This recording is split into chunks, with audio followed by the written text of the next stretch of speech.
and welcome back to the Live Strong podcast. If you're new here, my name's Livia and I'm the founder and head coach of Live Strong, a group and personal training gym in Newcastle, New South Wales. And we have a very special guest here this morning. Nathan! Hello. Are you excited to be here? So excited. You haven't been on the podcast? I've been here before. I'm actually in my own house. I'm here all the time. Oi, so true. But you haven't been on since you've been my husband, sweetie. Wasn't I on the first? Wasn't that after the wedding? No. Wow. Okay. I think actually, to be precise with you, this is actually a bit crazy. The last time you were on was the day I was going to my hens. And I'm going to a hens today. Wow, what a wicked turn of events. Now, we've got some new traditions here on the podcast. We've really, as you would have seen, I just did the intro then. Did you like the intro? Oh, it was great. I know you would have liked it. So we've got to start by telling the people out there in the world our highs and our low of the past week and a recommendation we have. It can be anything at all. I know I haven't given you much time to think about it, but this is what's good about the podcast. We don't think, we just act. My recommendation for the week, my high for the week, is that last week, guys, I went and saw a speech pathologist. And it's been a long journey because you got to go to the doctors and then I had to go to the ENT and then I had to book in and I couldn't get in for 6 weeks. So that was a big win. But to be fair, today I feel like I'm starting to lose my voice today. So I can't really remember what she told me to do. Talk less. No, actually she did, because I specifically said to her, I said, well, what happens if I do lose my voice in the next 4 weeks before I see you again? She's like, well, I'm not a fan of voice rest, but you should talk less. She said that. I also gave you that advice. But I'm about to go should to be a hens. speech pathologist. No, she gave me a lot more tips than just that. Don't talk as loud and less. No, she said I got to do these exercises. I got to stretch my neck. Show me. Just like this, guys. Wow. Good stretch. And even crack. I heard it. And I go. Go on. What do you do? Go on. I gotta. What the fuck is that? I gotta put a straw in my mouth, but I'm waiting for them to arrive from Shein because you can't get plastic straws anyway. The fuck's that gonna do? You gotta have the vibration in your lips, and then I'm gonna do that for 1 minute. God. 1 minute of that, and then I gotta. For 1 minute. Okay. Hey, what's your Go your high? hardest. What's your high? Of the week? I don't know. The week's not over yet. Well, you went away in the last 7 days. I just got back from a Bucks trip last weekend. Yeah, surely that was a high. It was. It was a big weekend, but it was a good weekend. And then you'll be on the hens this weekend. Correct. That's great. We went to Brisbane. They're going to the Gold Coast. Yep. But our trip was good. Oh, that's good, sweetie. What about you low for the week? Has anything bad happened? My low was that Nathan went to the Bucks and I was by myself and I'm a scaredy cat. Which I learnt that I could never be alone. Oh, you did go and sleep at your mum's house. I know, but Because we she had the couldn't best be in time. our house on her own, so that shows No, how I she slept went. here one night on my own, like a big And girl. you nearly died, No, apparently. I just woke up every hour. But then it's because we've been together for 10 years. I've only a long time. And I only have slept by myself when you went on your Bucks. But that was only for one night because I think Tracy slept here the other night. Probably. Because then I had my second hens. So that my low was that being alone. What's your low? Probably also the Bucks. Because I think I had a few too many drinks.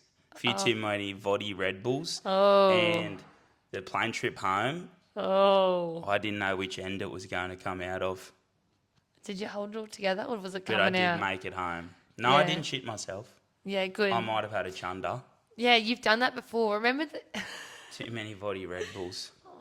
What? We're going to come home from Brisbane last year and...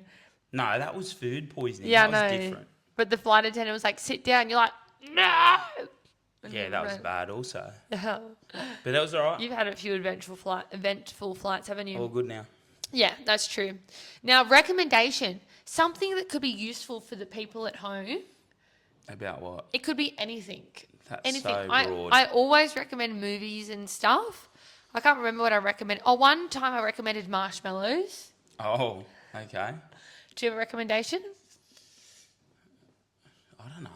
Can be anything. Something you're really enjoying at the moment. Something like that. I just had an Oak protein chocolate milk. That's a That really shit good slaps. recommendation. Yes. I could have one of them every day. Yeah, they have like the That 30 was grams good. of protein. Macros actually aren't too bad. They've got like sugar in them, which, obviously you should be not having like lots and lots of processed sugars and stuff every day. But we generally have one a week. I say that's sort of like our normal go-to situation. I'm going to stay with the food trends. And I want to recommend the slow cooker, which I think I've talked about a lot lately. But we only got one a few months ago, and shit, we use it all the time. The weekend was good. What did we Lamb have? shanks. Oh, we had lamb shanks. Actually, currently right now I have spag bowl in the slow cooker because, obviously you can cook spag bowl in the pan, but right now I've just chucked it all in and it'll be ready for you for tonight. Correct. So bloody good, sweetie. Okay, that's all the first bit done. Good job. Now we get into the real stuff. Oh. Hap. So, the reason why I've brought you on is because, one, I wanted to talk to you. And two, is we're going to talk about rest and recovery.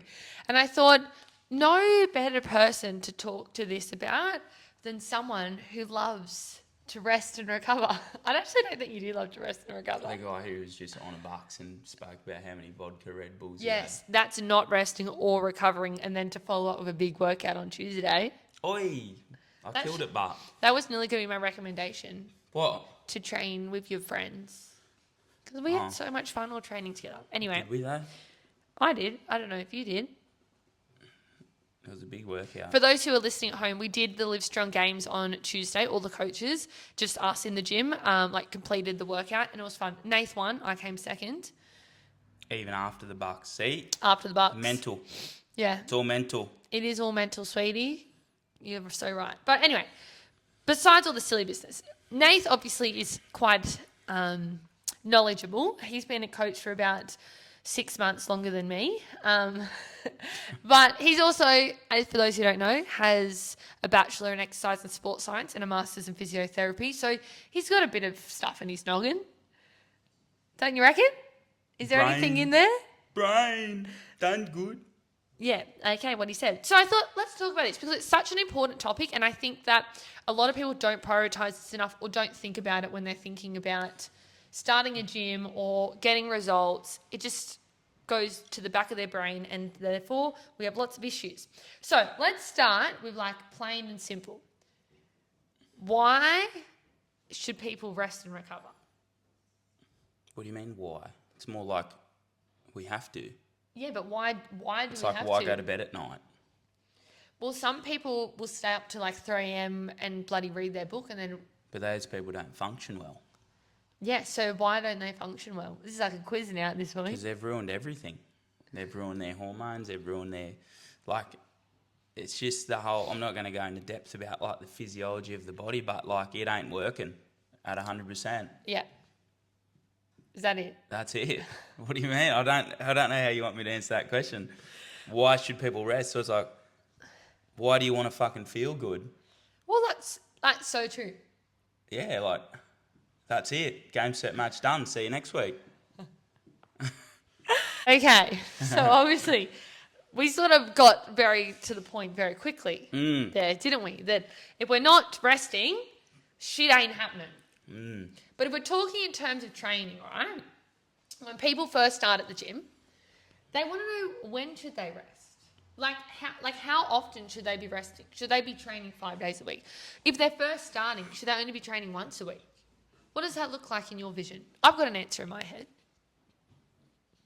Well, I don't know. I think that's a can of worms in itself. You can go down the whole realm of overtraining, which we've looked into a lot and studied a little bit. And overtraining in itself isn't dangerous until those people are overreaching, and then those people are getting burnt out, and then those people are getting injured. So it's how much, I always get asked that question, how much should I be training? When I first start, and I'll just say, how much can you tolerate? Yeah. They might do one session and they'll be fucking ruined, and they'll be feeling like shit, and I'll say, good, give it 3-4 days and we'll go again. Like, you got to build your tolerance. But yes, not resting won't help you repair, won't help you get your energy back, won't help you heal. So it's not going to help you perform. Yes. But like ideally, yeah, we all want to be training 5-6 days a week in the gym, but it can't be training always at 110%. And I mean, like, that's why the question of rest is loaded in itself. Like, what is rest? Yeah, and You can have active rest. I can go in the gym for the whole week and have a deloaded week and be resting. Yes. You know what I mean? Like, that's where it starts to get confusing for us even at times. But yeah, well, I think when it is so like individual. The rest is individual because, like you said, everyone's load that they can take on is completely different. Especially when people are starting at the gym. Some people are like, oh, I'm just going to do 1 or 2 sessions a week, to ease into it. For some people, that is a great answer. For other people, they're maybe not training hard enough to need, 4 days rest in between their sessions type of situation. So it is going to be dependent person to person. But I think as like talking about when people should be resting, I guess they sort of need to be knowing the cues of what their body's giving them as to when they need to rest. well, it's just load management 101, right? It's like, which you're a big advocate for. well, yeah, like I always ask people the question, especially I treat a lot of like runners and running related injuries and stress related injuries. And it's like, it's an extreme example, but it's like, what's better? Or I ask them, is there any difference between running like 10 kilometers one time or running 1 kilometer 10 times? And they all have in their head, oh, I've got to be able to run 10 Ks, but it's like, no, like you could do 10 ones, you're still hitting the same volume, you're still hitting the same training volumes, but with less intensity. So you're definitely going to tolerate that better whilst being injured or run down or burnt out, but at least you're still staying active. So, I mean, you can cheat the system in a sense and still stay fit and active. Like, this is why the whole idea of rest doesn't mean literally taking time off the gym or staying at home. Yes. Yeah, there's things you can do to optimise those times when you are at home, but yeah, active all the way. Yeah. I like that. Yeah, is that it? No, I do. That's where you talk now. I was just sitting here learning. It was quite enjoyable, actually. But no, I agree. I think for me, like personally, I'm a little bit more like, what's the word, regimented in my rest, sort of like protocols. Like I think I sort of know as a overall how much my body can take, and then therefore I don't give it any more type of situation. But yeah, I think that's something that a lot of people have to learn along the way. And unfortunately, a lot of people learn it the hard way, where they've trained, they get to the point potentially of overtraining. Yeah. Or also like coming into the gym just under recovered, like lack of sleep, stress is up, nutrition's off, all these things. And then they're under recovered. Maybe they did have a rest day the day before from the gym, but maybe not from other points of their life. Yep. And then that's what leads to injury and, demotivation, all those sorts of stuff as well. Yeah, well, life's not regimented. So it's like, I know people put the stress on like getting a proper night's sleep and eating well. But like, how many shift workers, even as an example, do we train in our gym? Yeah. They ain't fucking sleeping well all the time. No. And I know they're putting in the effort example. at the gym. Yeah. And they've got to like cheat the system and cheat their body to make sure they're recovering at abnormal times and getting as much sleep as they can in, but still making it to the gym. Like, I know, like, you're probably even going to go oversleep. I'm sure you will. You're a big advocate for it. But I always ask people the question, because it's get used as an example as well. However many years we've been in and out of the gym, 8-9 years. Yeah. How many fucking times have you heard, oh, I can't make it in the morning, I haven't had enough sleep? Yeah, Just ask yourself the question, and there's actually been studies on this, which I'll guess you to guess the answer on it, but what's more valuable, losing an hour's sleep or gaining an hour of exercise? I know the answer. So What's the answer? The answer, how do you state the question? The answer is that you What's should more exercise. beneficial, gaining an hour of sleep or gaining an hour of exercise? And you sacrifice the other, obviously. And yeah, they've proven it to be more beneficial and like overall healthier to lose an hour of sleep to gain an hour of exercise. And when you just put it out as simple as that, I think most people turn around and go, oh, I didn't really look at it that way, because everyone talks about 8 hours of sleep or 6 hours of sleep or whatever it is, but they don't value the hour of exercise. So just reframe that a bit. And I think if you can revise your attitude towards it, then like I said, nothing's regimented, but at least you can start formulating your own wacky regiment with it as well. Yeah. Yeah, and I guess let's sort of like stay on this point of like how can people rest and what does that look like in recovery. I guess the first one is sleep, like you said. It does hold importance, but again, if it's something that's sort of, I guess, coming through as quote unquote an excuse, can also, hinder what the outcome's meant to be. But, your sleep is your body essentially restoring back to normal.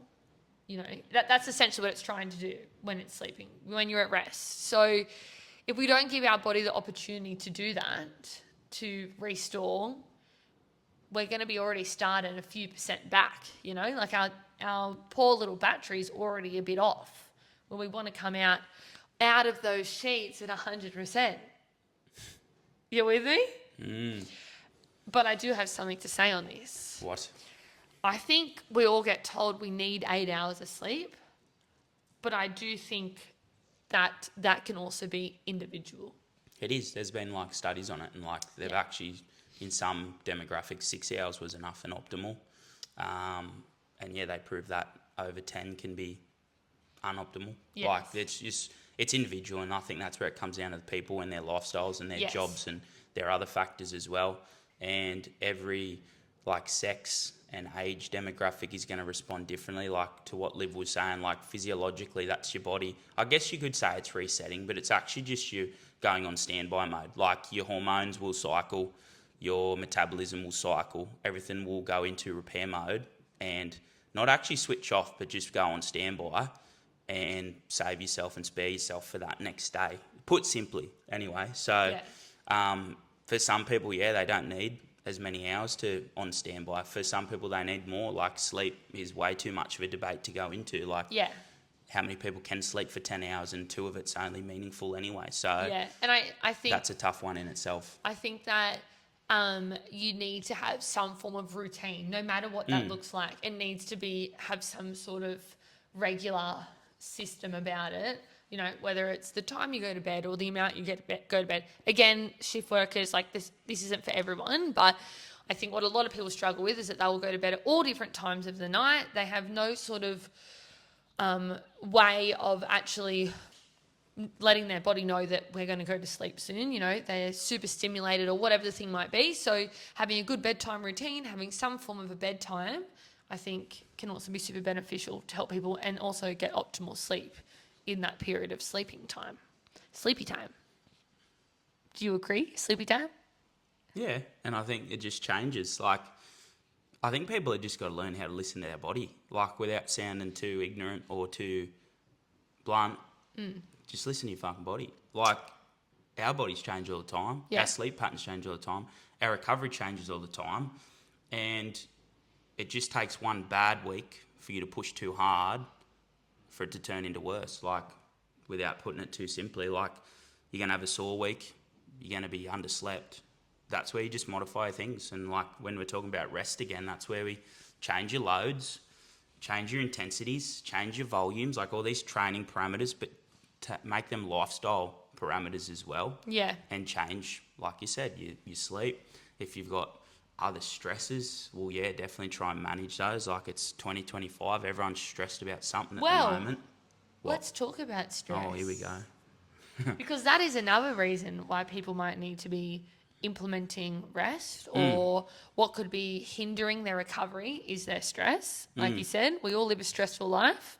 But I don't think, and you're actually really smart. And Apparently. and you're like a very big advocate of like stresses, like external stresses affecting you internally. And I think stress gets shit done, to be honest with you. Yes. No. But I'm talking about in you're terms... talking about the cup. Yes. I'm over talking about the cup. Well, we're just going to do a quick talk about the cup. Well, plain and simply, you can only handle so much stress. Yes. Correct. And every time you add more stress to that cup, it's going to eventually overflow. Yeah. And then that cup, there's been like studies and like, not even studies, like just the idea with psychology and cognition and the way we function and the way, like this is sports psychology now, but there's like only so many cups within you and your energy and your focus and your clarity, and all these cups are harnessing different like attention pools and actions within the body, and stress is one of them. And as that cup gets too full, it will overflow into the other cups, which will start to affect your cognition, your energy, your physicality, like all these other Everything, stuff, yeah. everything. And that's one of the main, like I'm no psychologist or anything, I'm sure everyone can correct me, whoever's listening, but that's one of the main ideas and like consensuses behind like athletes and sports psychology and performance and stuff like that, I guess. But yeah, you can apply that as a social athlete, as just a social gym goer. Yeah. And if you're going to notice on the weeks that are pretty shit and you're feeling a bit down, work's been pretty hectic, your sleep's arguably been a bit less, you ain't going to feel as good in the gym. No. But we're not going to go to the gym. We're just going to modify the gym. Correct. I just want to quickly talk on water and food. Again, things that can help you recover. Correct? Oat chalky milk. Oat chalky milk. That's Chalky milk. chalky milk. But again, just, we don't want to harp on about, I guess, the things that maybe seem simple, but Just be healthy. yeah.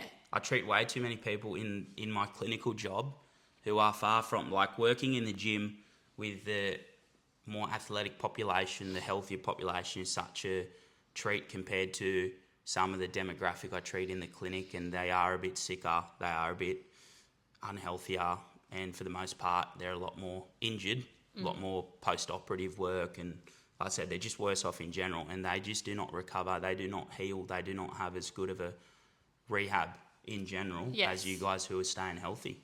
And some of those ones, I get people coming in with like chronic back pain for 20 years, and like you're just trying to get them to even go for a daily walk. And sometimes the effect that has on their back pain of 20 years like is crazy. It even blows my mind. But we're just trying to better you, not necessarily always the one bad part of you. Yes. I guess. You in general as a whole. Yeah. Yeah, cool. Okay, I think we're rambling. Probably. But I love That's all right. rambling. You know, I'm a You're flopper. pretty good at it. Yeah, I am. So That's why you ended up at the speech path. I know, bloody hell. Anyway, it's fine. We've conquered that Do hurdle, you need haven't a we? break to do a hum? She also No, said that when sounded different that time. You already audio. failed.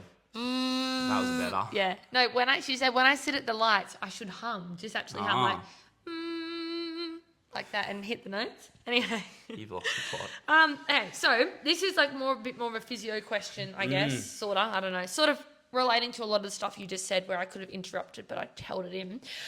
So when you're talking about like people with like niggles or injuries, whether they've seen you for an injury or maybe they're just feeling a niggle, when like, oh, my knee's a bit niggly, as they would say. I know that a lot of the time we use the word deload, and like this is exactly what we're talking about, which you've just sort of raved on about already, but just sort of, I guess, in obvious terms to the people. When you're saying, okay, well, mate, why don't you have a deload week? And I know even when people have more serious injuries and they see you, and we might be changing their program and stuff like that, still the first sort of thing is deload.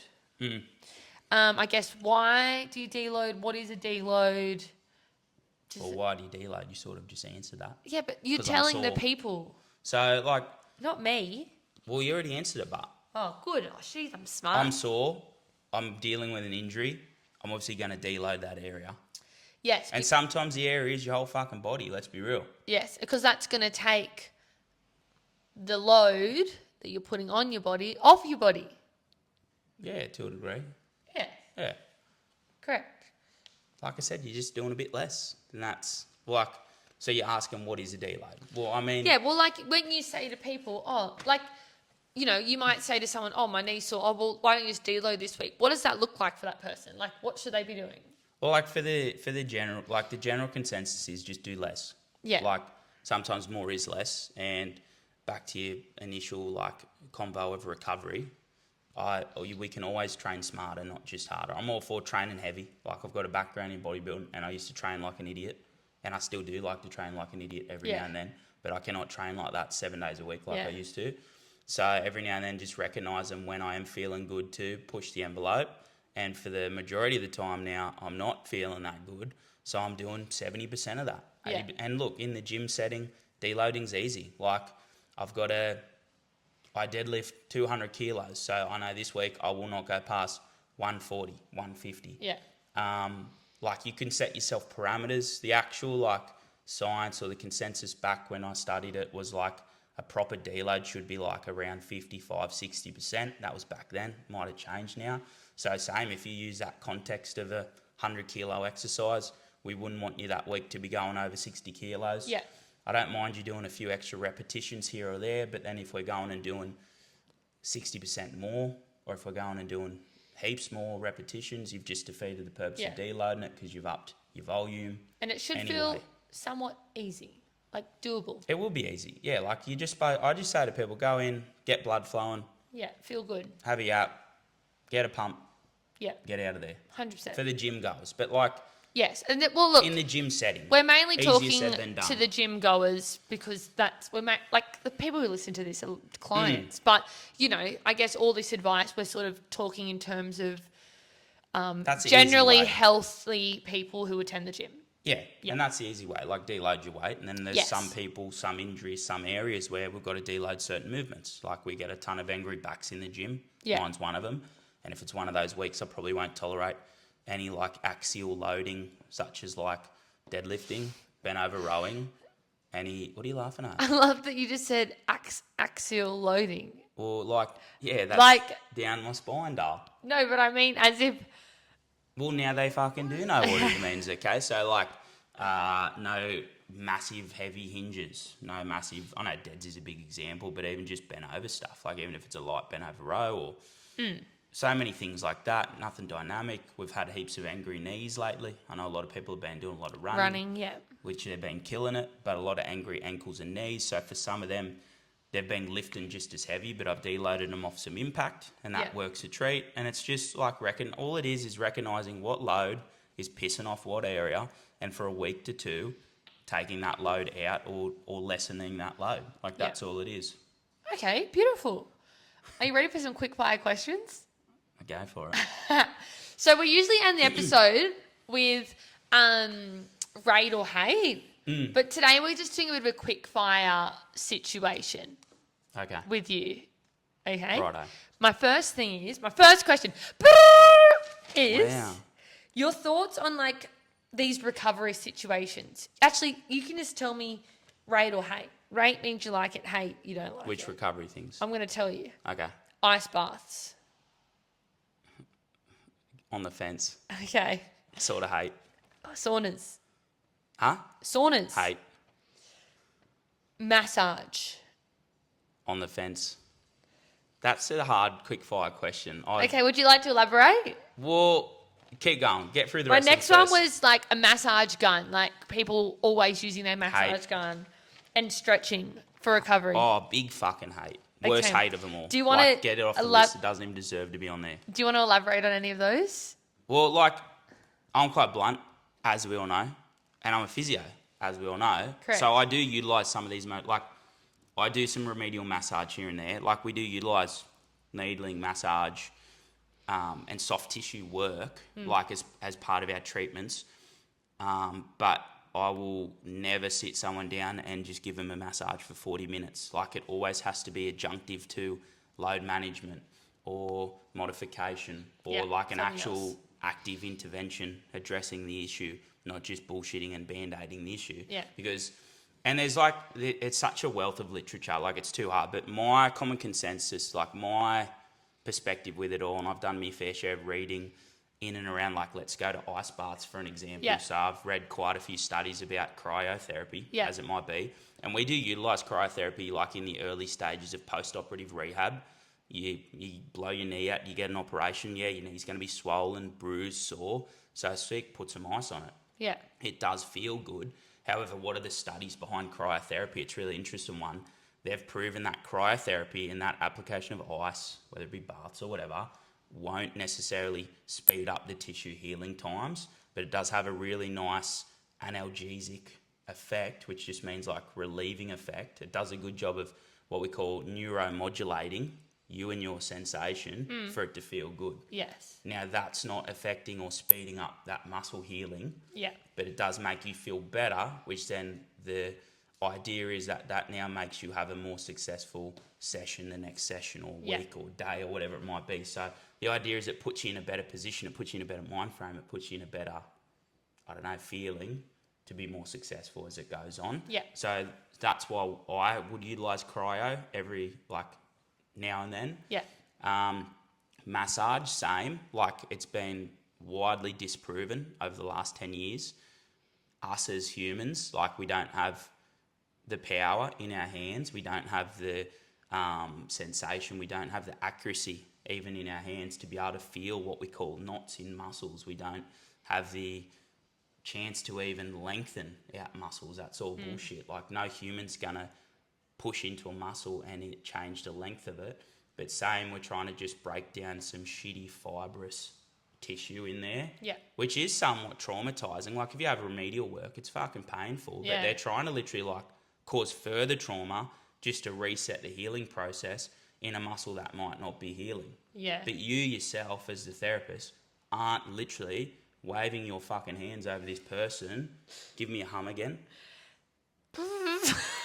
And bada bing, bada boom, you're healed.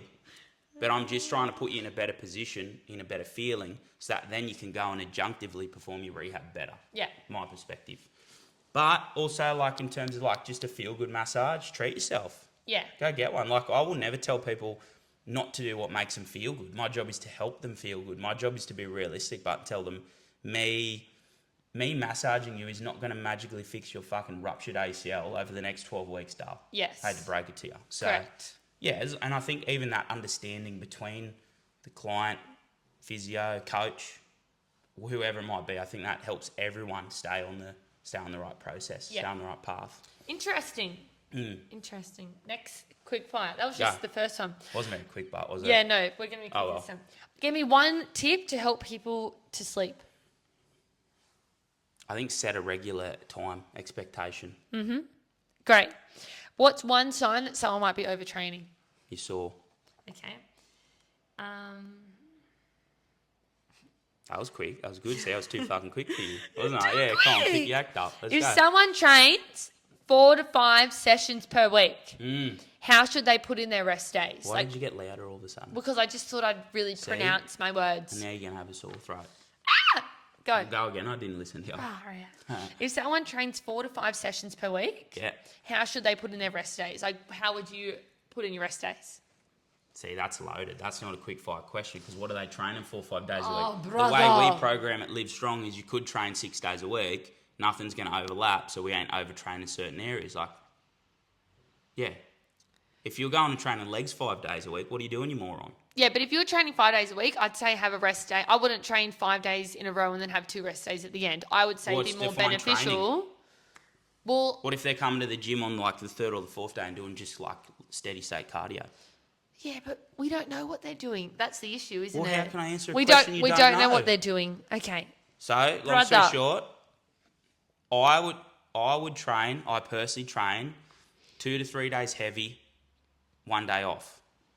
2 to 3 days heavy, 1 day off. Which is what I was And trying to then get my out of day that. off, shit question. But my 1 day off would be some form of, like, cardio. Yeah, correct. That's not going to overload whatever's sore. That you won't be sore, correct. Yeah.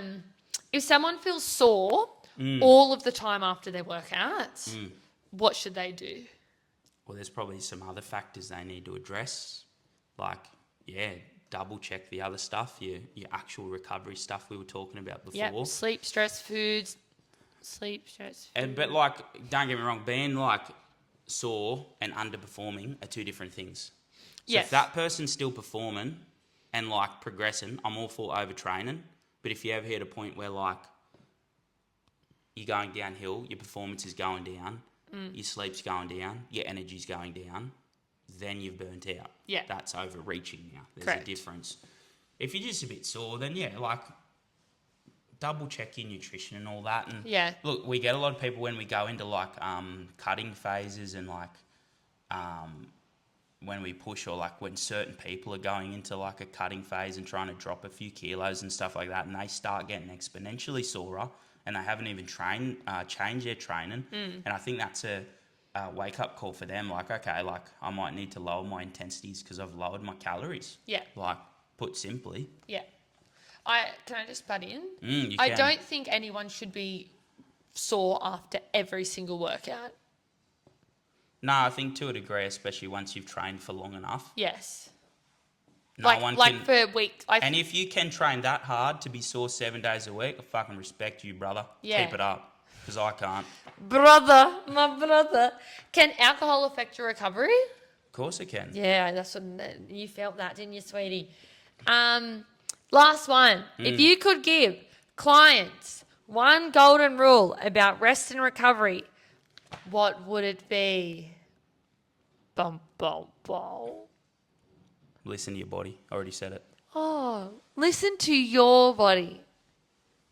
So cute. Do you have any final words? Nah, it was good. Hopefully you got some value out of that. That's why we're here, isn't it? That's why I forced you into this podcast. That's why I'm here. Correct. Yeah. Oh, yeah, and I'm just here because I do one of these every week. Woo! Well, that's a wrap, team. Next week, I don't know what we're talking about, but I'm sure it's something bloody good. It's just me on my own, little lonesome again next week, but you don't know it yet, but you're back in a few weeks, sweetie. Oh. And you keep practicing that humming. No, wait. You've already fucked up. Anyway, I need to go. I'm going to tell your speech path. Bye! Goodbye.